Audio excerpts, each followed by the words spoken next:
جب حضرت لقمان رحمۃ اللہ علیہ کے آقا نے ان کو پہچان لیا تو ان کا غلام بن گیا۔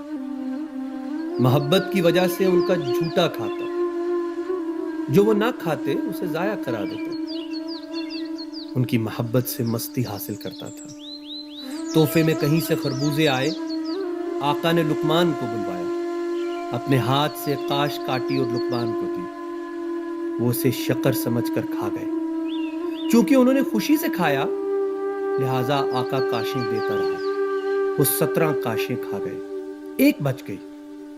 جب آقا نے کھائی تو کڑواہٹ سے اس کا منہ جل گیا۔ تھوڑی دیر بے چین رہا، جب ٹھیک ہوا تو پوچھا، اے جان عالم، تم نے اس قدر کڑواہٹ کیسے کھا لی؟ کیوں نہ کوئی عذر کر دیا کہ تم نہیں کھا سکتے؟ حضرت لقمان رحمۃ اللہ علیہ نے فرمایا، تیرے سخی ہاتھ سے اس قدر اچھے اچھے کھانے کھائے ہیں، مجھے شرم آتی ہے اگر تیرے ہاتھ سے کڑوی چیز نہ کھاؤں۔